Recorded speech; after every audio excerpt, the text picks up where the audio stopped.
Travis Wingate cell. I've got 5 more minutes until I gotta take the potatoes off the stove. So this will be the opening segment to a video that I'm wanting to do here, and potentially a playlist about prophecies, Mormon prophecies, LDS prophecies of the second coming of the Christ. I'll have to figure out a shortened playlist title, but I'm going to start with Samson for this first one. But to start with, take you back to when I was at the University of Lethbridge in Canada.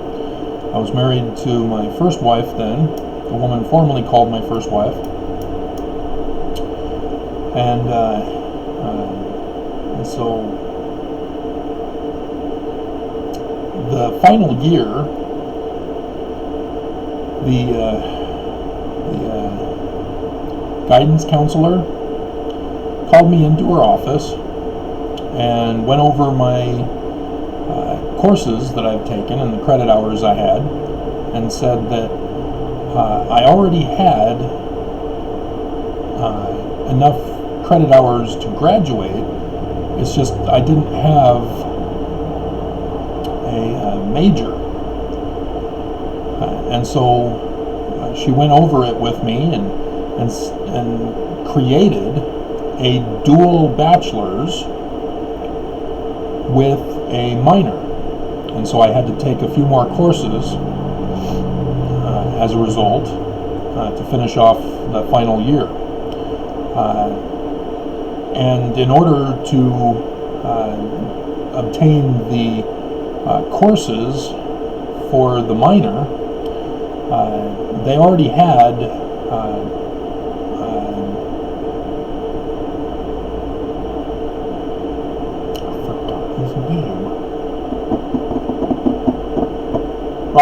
Tom Robinson had to look at the book that he wanted me to make for him, or the CD-ROM in the book that he wanted me to make for him. And he already had a course on Greek, and so that was expected that he would have another course for me to take that during the summer term that would end my schooling. And then for the spring term, or semester? Is it a semester for the year and term for the whatever? In the spring, she designed a specific course in biblical Hebrew, because they had a geology professor who had gone to Harvard and had studied Hebrew under Professor Thomas O. Lambden. Those of you who know know Hebrew might know of his lesson manual that back in that day was taught all around the world. That's how famous Thomas O. Lambden is. And his lesson manual was the lesson manual for biblical Hebrew. And so that became our lesson manual as well. And knowing that the class was just going to be for this one term, knew he had to cram in as much knowledge as he knew. All that he knew about biblical Hebrew, he had to get in one class. And so he started off by talking about Paleo Hebrew and gave us some clues as to unusual phenomena that were causing curiosity as to speculation as to what might Paleo Hebrew have been like.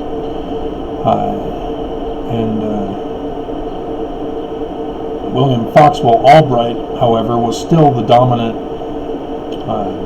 scholar regarding Proto-Sinaitic being the origin.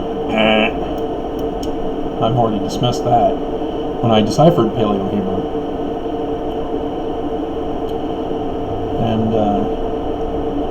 And so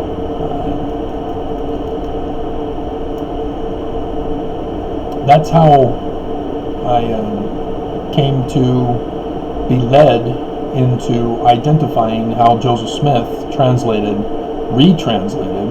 corrected the translation of the biblical Hebrew text from his King Follett Discourse with just half of verse 1. Bereshit bara Elohim. That's all he translated, and from that nobody knows how he did it until I came around. And so when it's time to I'll talk about my wedding to the woman formerly called my second ex-wife, the woman formerly called my second wife, when I come back. Okay, so I finished uploading the other video I did about the Church of Lucifer does not support as LDS Mormons, and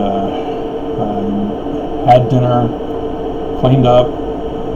Cleaning tip for you: potatoes, mashed potatoes, tend to get sticky, difficult to rub off, unless you mix in the gravy in the pot that you mashed them in. Even on the masher, the gravy cleans up right quick and easy. But my potatoes were going soft, and so I did them all. Had to pull out the bigger pot, dust that off, and forgot that I have to have gloves because the handles burn. So I have leftovers for tomorrow. And so, where was I? I was going to talk about my marriage, but first we'll continue on. After I moved to Utah and was forced to go to school, I went to the University of Utah and talked to the Middle Eastern Studies department and asked them, do you have a Hebrew degree? They said, oh yeah, we have a Hebrew degree. Okay, I'll trust you. And so I went in to study Hebrew. The very first class for that summer, taken Hebrew, it's Israeli, not Hebrew. I was looking for Hebrew because I know they knew nothing of Paleo-Hebrew. I deciphered it already.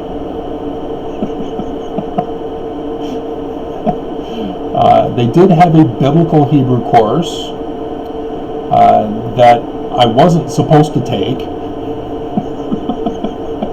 because you have to have prerequisites for the course. It wasn't like at the University of Lethbridge where they made it for me. So you're supposed to have you're supposed to have a couple years of Israeli before you could take the biblical Hebrew course. And the guy who taught it didn't care about translation. He was more interested in pronunciation of the text.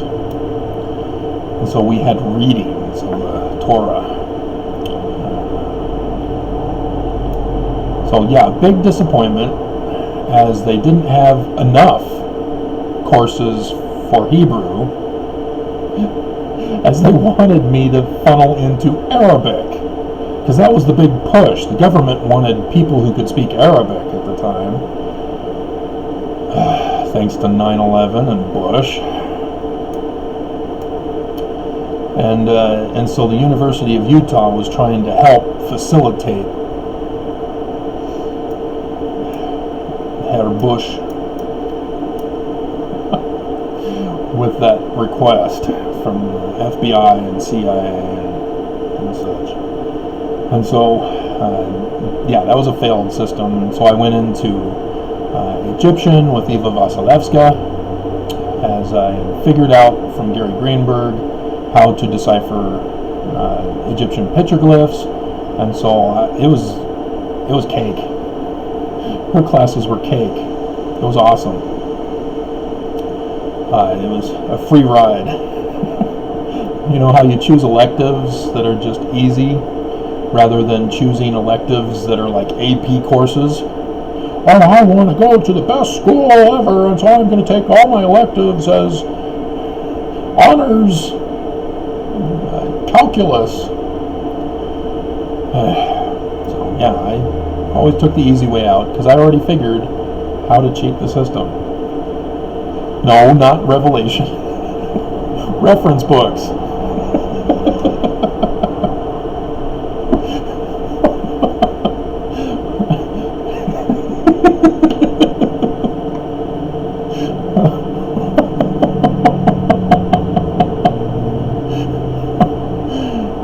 That was funny.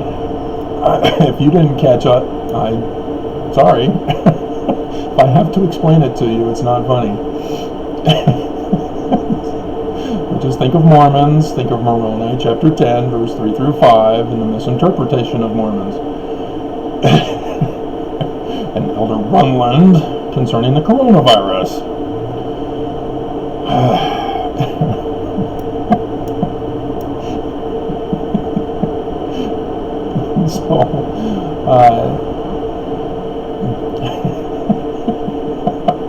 So with my decipherment of Paleo-Hebrew, I had found out that it incorporated determinatives. They are a single character from the alphabet that is used like adjectives that describe the noun that it's talking about.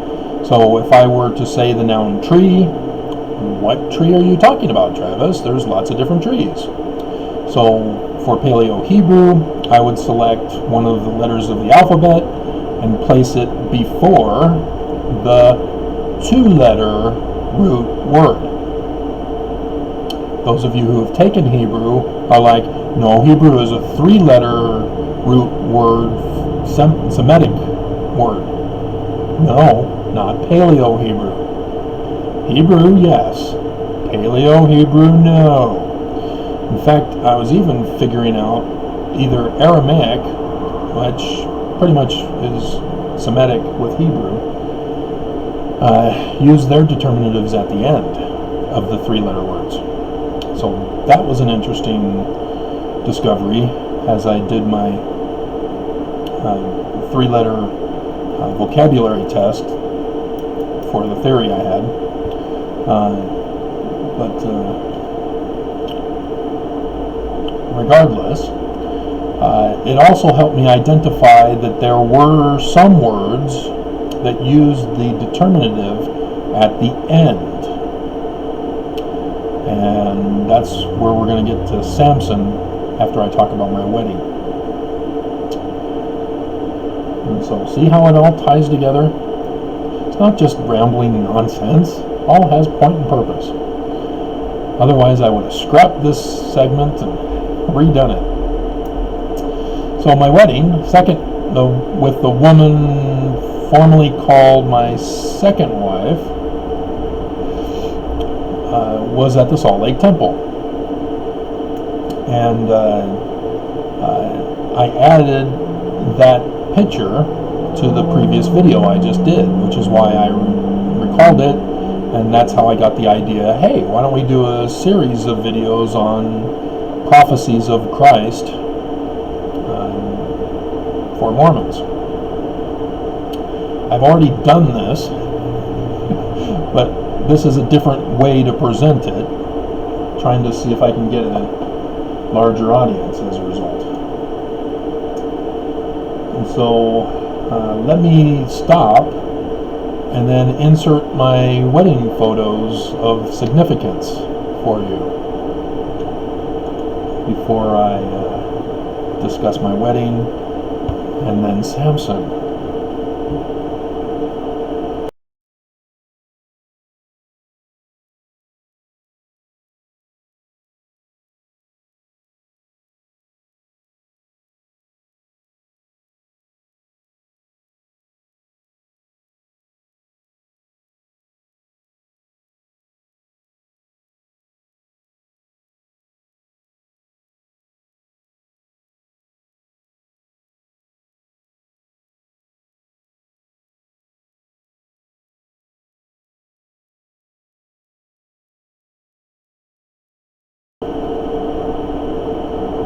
Okay.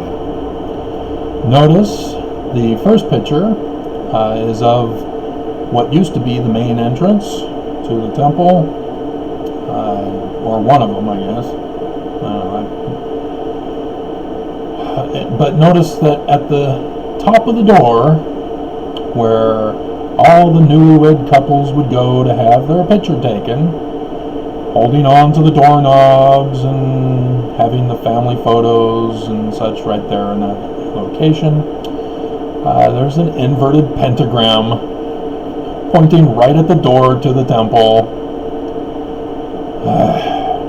And then notice the next scene. Does anybody know that one? You don't? Are you sure? Oh, it's the Lion House, that little outside bench table area where we had our exclusive wedding feast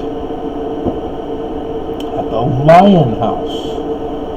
Now, let me, I need to remember to put in after that the picture of the Lion House. I don't think I got it from our wedding. I had it from other Lion House, Beehive House. So if you know the story of Samson, you know where we're going with this, though you may not know exactly where we're going with this, because you're going to go, hey, wasn't there a lion in the story? Hey, wasn't there bees in the story? Yes, there was. In association with a wedding feast. And so, yeah, we had our wedding at the Salt Lake Temple October 1st. It was before conference weekend. And our room number was number 13. And you'd think, oh, that's a bad luck number. Not unless you know church history. Then it starts to make sense how every Mormon should want room number 13 to be married in. And even hold their wedding, which was with the first wedding and wedding feast of the woman formerly called my first wife, March 13th,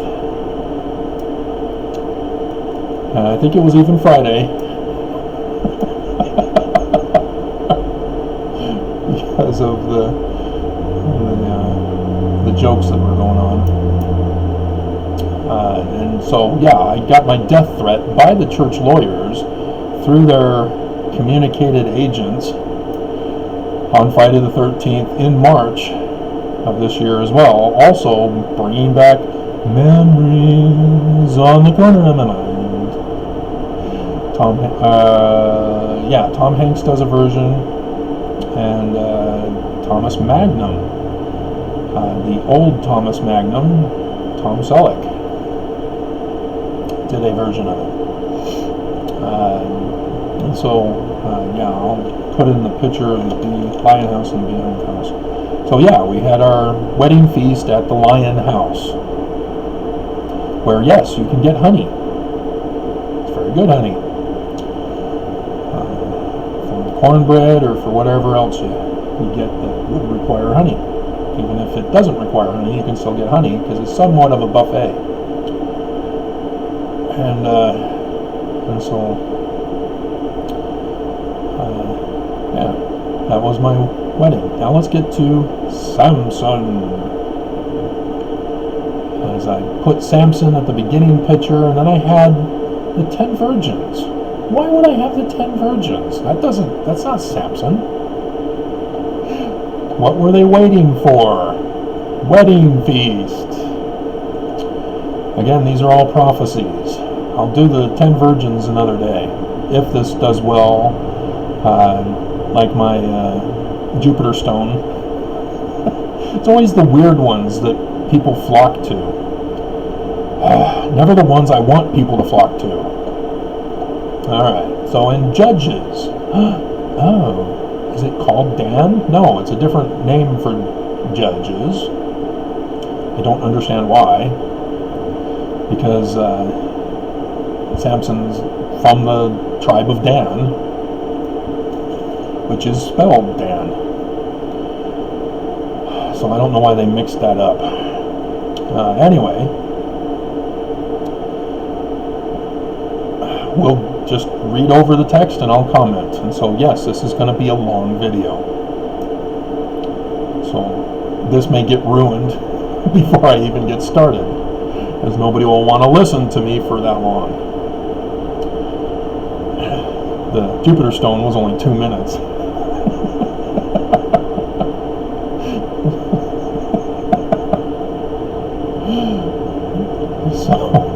But again, remember, I've deciphered Paleo-Hebrew. I've shown Joseph Smith was correct with his translation of Genesis chapter 1, verse 1 from the biblical Hebrew text, and have been able to show how the rest of the biblical Hebrew text should be translated according to the pattern that Joseph Smith set, which nobody else has figured out.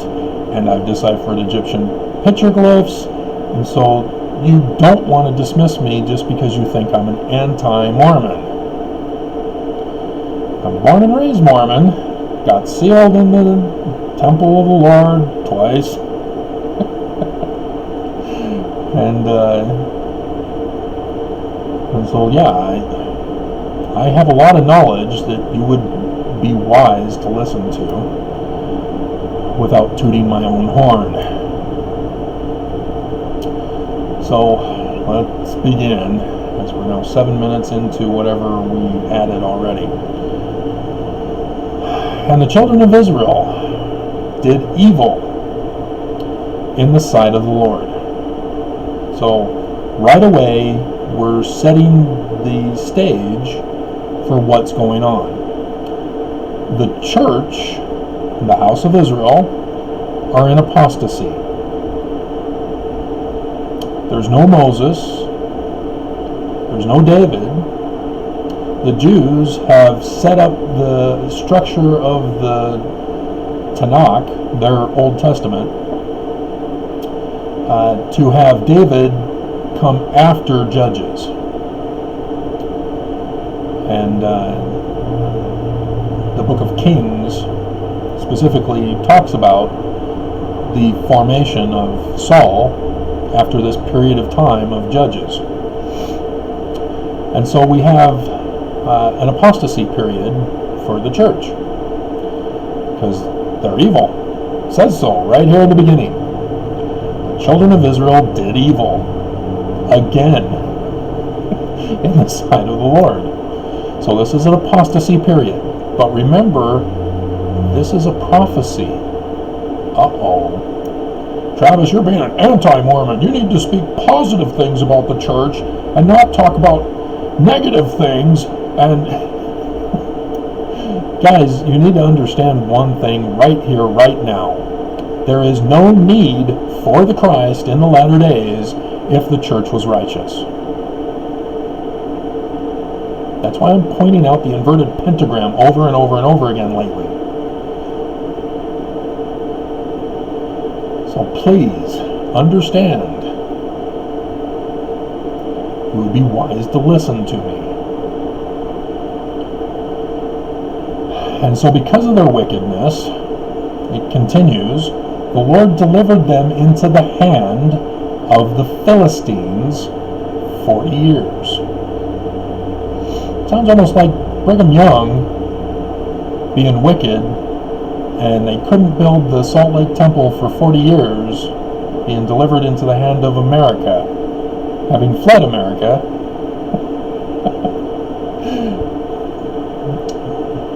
So verse 2, and there was a certain man of Zorah. That's a city. That's not a man or a woman, as it has the feminine singular ending. And so it's a place, thus the feminine ending. Of the family of the Danites. So he's a Danite, a judge. And yes, the Mormons had a Danites that got Joseph Smith in trouble and had him locked up in jail all the time, while the Danites continued to wreak havoc, getting the others to blame the Mormons when it was the Danites causing the problems. The Mormon War, and I've gone over who converted them, and was the leader of the Danites, who remained a secret. The secret combination within Mormonism, as they infiltrated, having found out that the Smiths were involved in preventing their destruction of America in 1826. Oops, I've said too much now. Okay, so this guy is named Manoah. And you're probably thinking, well, it's got the for the feminine. In this case, it wouldn't be. Manoah, I'm willing to bet, has Messiah or the Moon. That's difficult because I don't know how to ascribe Paleo-Hebrew phonemes when I deciphered it with the petroglyphs connection to Egyptian, and so I can only assume that it was similar to Paleo-Greek rather than Semitic Hebrew. And so understand, if I say the Greek word or the Greek phoneme rather than the Hebrew phoneme, you will understand why. Let me check Blue Letter Bible to check the spelling in Hebrew. Judges 13. So there's going to be a delay here while I check it. I can't pause my video because then the mouth to voice gets messed up. Judges 13.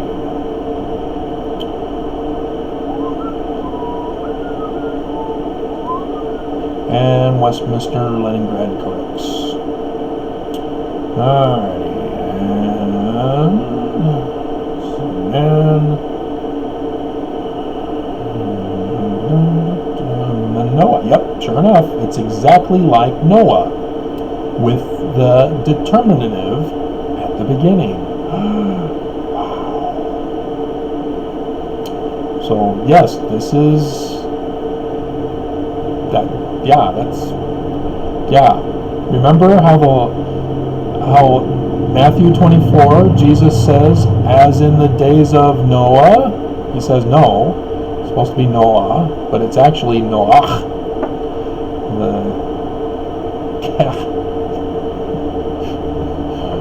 I cannot do the gutturals. But Ham is not Ham, it's the Chem, which already is the word for Egypt, but the author put in Mitzrayim to be the son who is over Egypt, which was unnecessary because the whole land was Egypt, not Egypt. So, Ham was already the possessor of all of Egypt, and thus was named Chem, which Kemet for the land is the Egyptian for the singular feminine ending for land,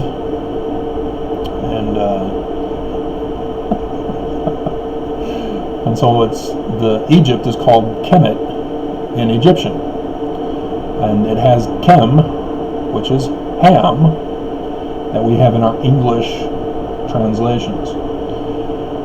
And so, isn't this fun? You're getting all sorts of learning. But yeah, we need to pick up the pace here because this is the last days. Everything's getting fulfilled already, and we don't have Zion. We don't even have the exodus of the one mighty and strong, the man like Moses, which is why I'm doing these videos to help speed things along for you, and like my professor for Biblical Hebrew at the University of Lethbridge did, I'm cramming.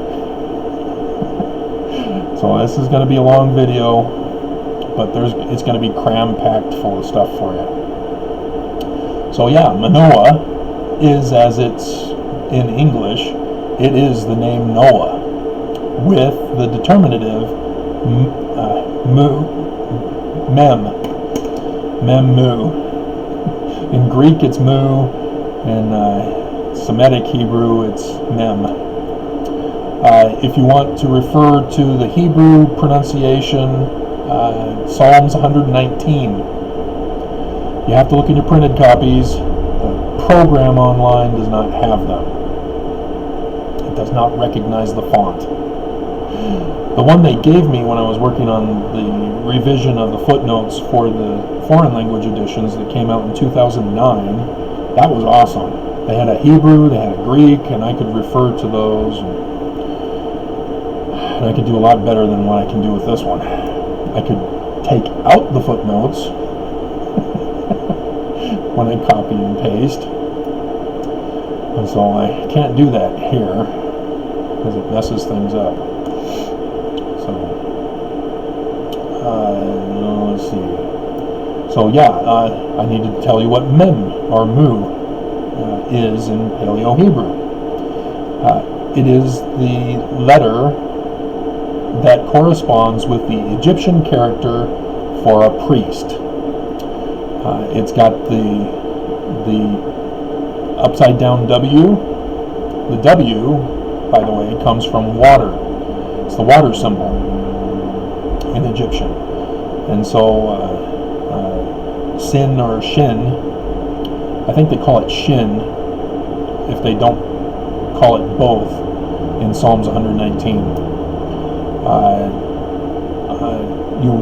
This is the same thing, but it's above the J shape of the Paleo Hebrew character, and the J shape is a human, a man. And so whenever you see a J segment on a character, that refers to a person, a man. And with the water above, that's for priest. Because in Egyptian, the priest is represented by a man who's kneeling. He's got the water jug, and he's pouring it out over his head, and it arcs down, pouring onto the ground. And that's the symbol for a priest. And so the mem, which is letter 13 in Paleo Hebrew, which has 22 characters, 22 letters, is for priest. And it corresponds with cleansing. Also, by the way, I will point out Aquarius. That's priest. Because he's a man with a jug of water poured out. Aquarius. Since the dawning of the age of Aquarius.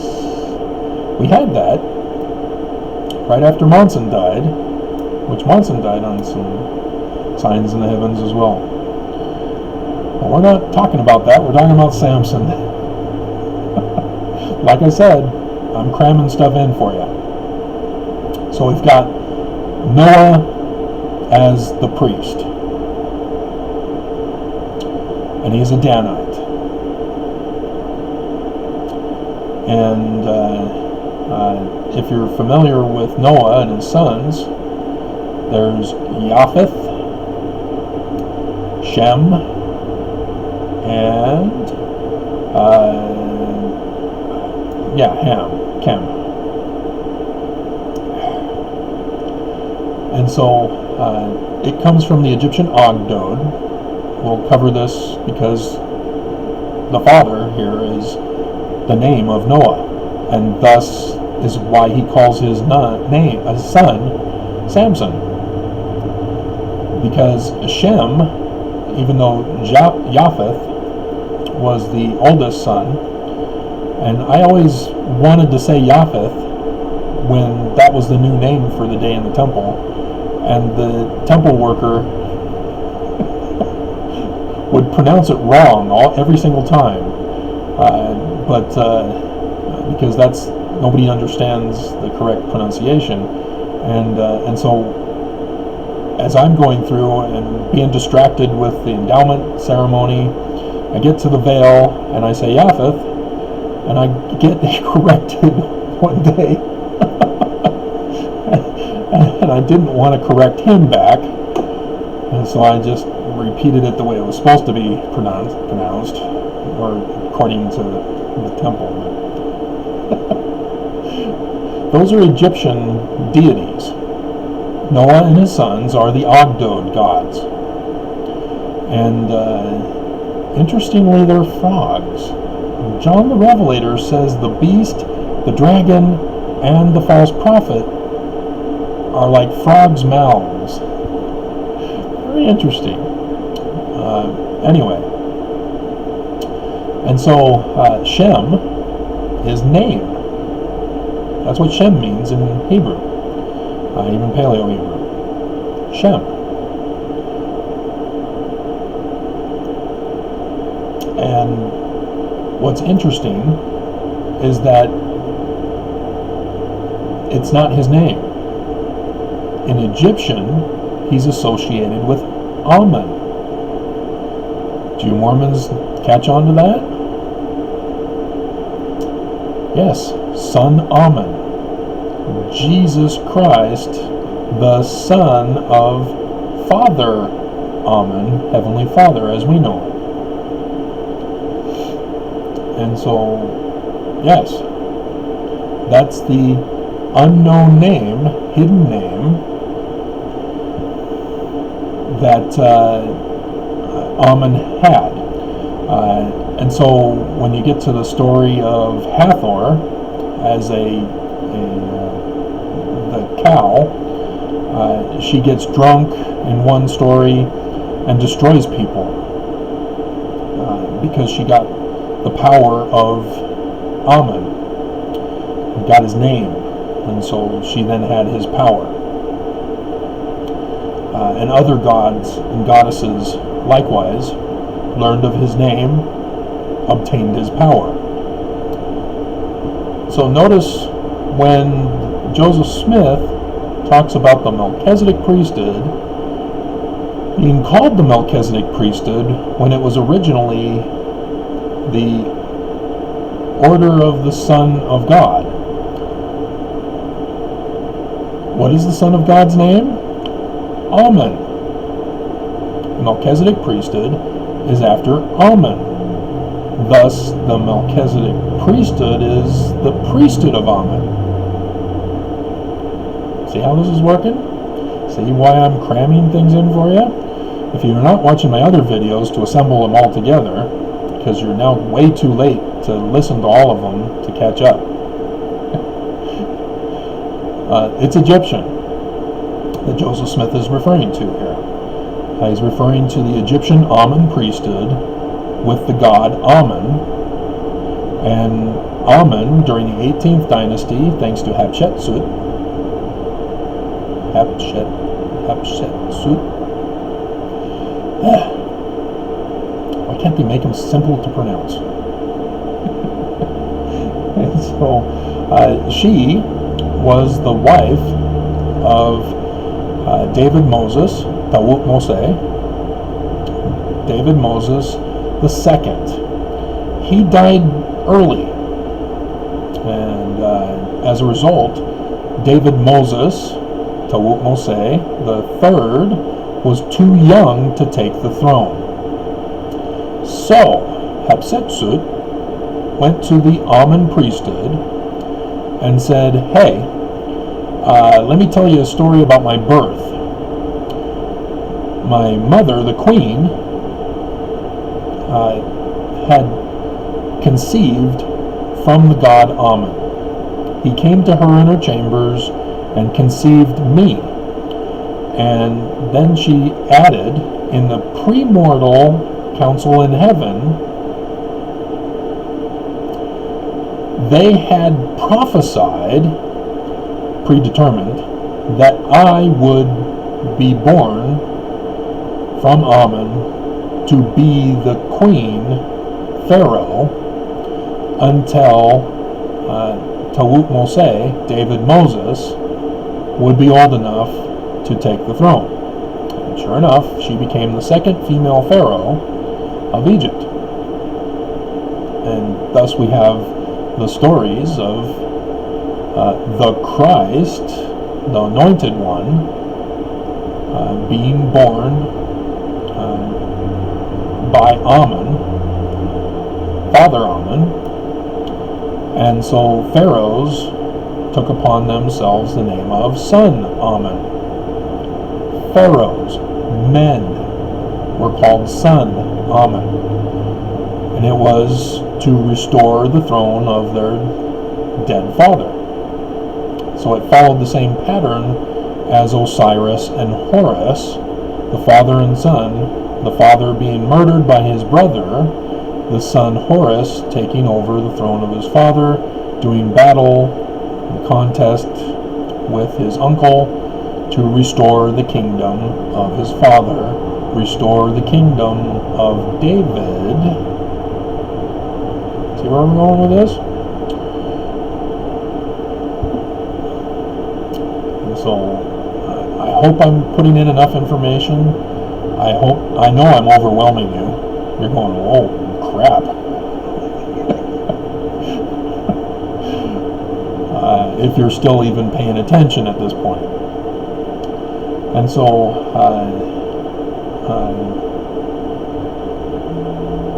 I think I've covered it. So the concept of father dies, son takes the place of the father, he's the Christ who restores the kingdom of his father who has been murdered. That's the main theory. And so you have Noah, who followed the same pattern, who was murdered at the very beginning of the lineage. Abel. And then Adam and Eve have another son and call him Set, which is the uncle's name, that in Egyptian, that murdered Osiris. But you already have Cain. Why do you need to call a new son Set? And why is he the father lineage for Noah? Well, that's because Horus, though conceived somewhat spiritually of his father Osiris through Isis, his mother, the mother being immortal still, the father being dead, but Isis is still able to fashion the missing piece to conceive with. That talks about the children of Israel, because there are 14 children of Jacob, the usurper, and nobody understands that. There are 13 tribes, because Joseph gets a double portion. So his children, Ephraim and Manasseh, fill in the 13 tribes. 13 again. See the pattern here? The 13 tribes of Israel. But wait, Travis, you just said there were 14 because of the missing piece that had to be assembled by Isis to conceive with. And I know men understand that, but women should also understand it too, because they're missing that piece, aren't you, women? Exactly. That's the other child of Jacob, the usurper. Dinah, the woman who was raped by the men of Shechem. And so then the older sons of Jacob decided to seek revenge by going to the king of Shechem and saying, hey, we want to, offer our raped daughter as wife, but in order to do this, you have to follow our customs, so you need to have all your men circumcised. And so, okay, because Dinah's real hot, we'll do it. And while they were in pain and agony, those sons went and slaughtered them in revenge for raping Dinah. So there's a story you probably didn't know, because the church doesn't want to talk about it. Even the Jews don't talk too much about it. But that's in the Bible. But that's the missing child piece of Osiris that was fashioned by Isis so that she can conceive spiritually Horus. But Horus, when he wins, shows that he won by saying that he was born of Set. And that has to do with Jacob and Esau, and it's not a bowl of porridge, I'll tell you that much.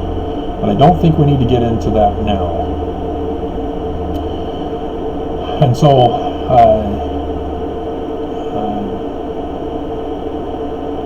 I don't think we need to. A different aspect of the prophecies. And so, priest of Noah, the Noah priest, his wife is barren. Sound familiar? Yeah, Abraham, Sarah, his wife, barren. And then, Isaac's not. But yeah, Abraham's wife, Sarah, is barren. And so then they go to Egypt, and Abraham says, tell them you're my sister so they won't kill me.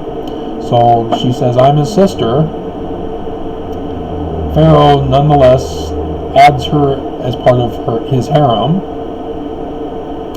and apparently, according to the text, he's not allowed or able to have posterity with her. And yet, for some reason, after not being able to conceive with Abraham after all those decades, she all of a sudden is pregnant, as the messengers say, hey, you're pregnant. And she laughs. That's Isaac, mocking laughter.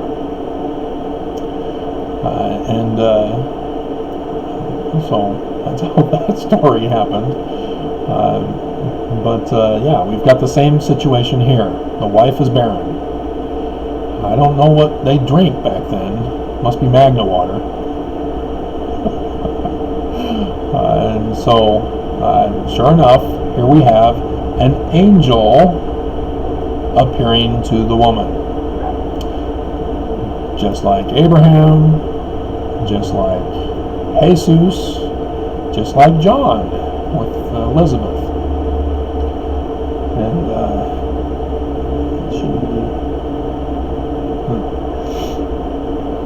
and so yes, an angel appears. You're pregnant.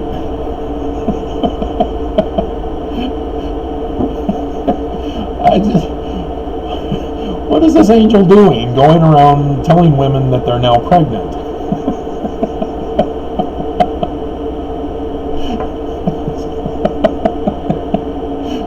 And then the women says, oh, it's an immaculate conception. Oh, man.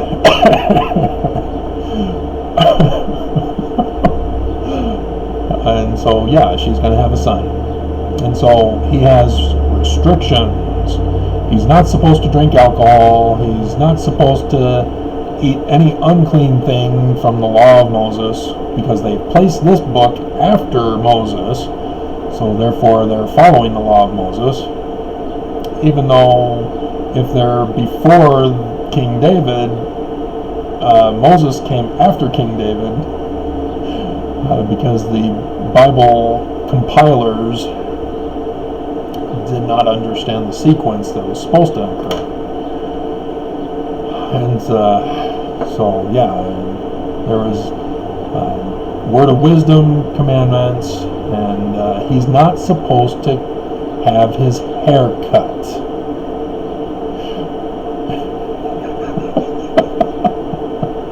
And so, yes, with the woman formerly called my second wife, whom I married at the Salt Lake Temple and had our wedding feast at the Lion House next to the Beehive House, where we were able to have honey, she cut my hair during our marriage. And so after she divorced me, but still kept calling because she was forced to divorce me. And remember, my wives get exclusive information and knowledge. Whether they like it or not, I will be fully open and honest with my wife, and I was. And so, like Jesus and his wife,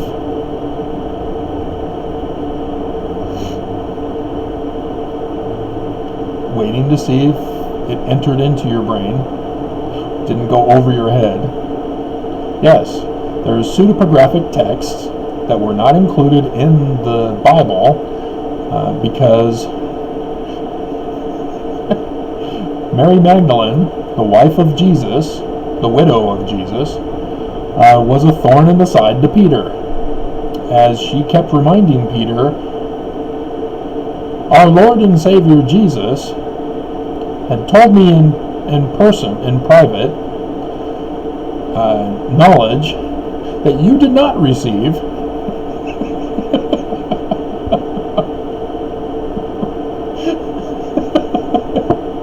And so, yeah, Peter was not happy, as Jesus had confided in her more than he did Peter. And there's a lot of great stuff out there if people wouldn't condemn it as pseudepigraphic. But yeah, I was like that with my wives when I had them. And yes, she betrayed me. And so, yeah, I talked to her on the phone, keep reminding her, you're Delilah. You're Delilah. We're going to get to Delilah. Though I'm kind of wondering if I should split this up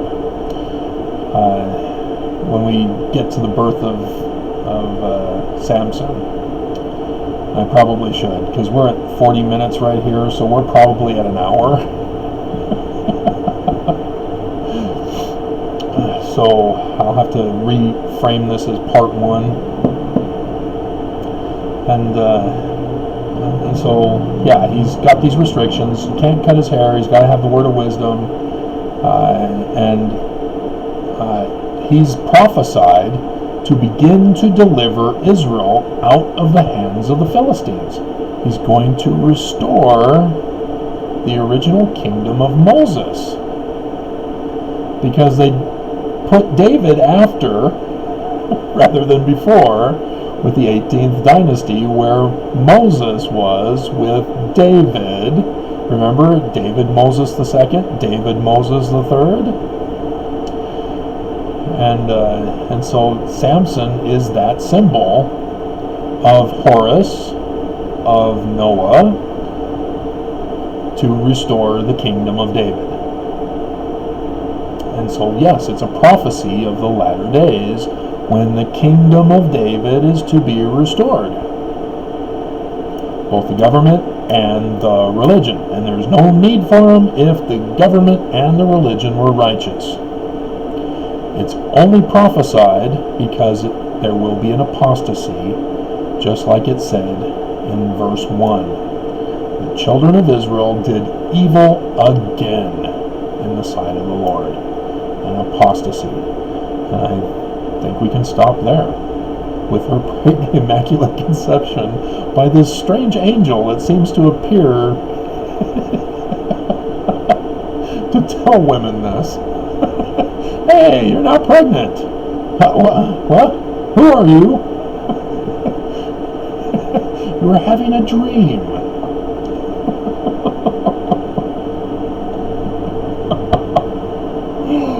Oh, man. Yeah, so, yeah, well, part 2, and it's too late at night to do part 2, so enjoy part 1.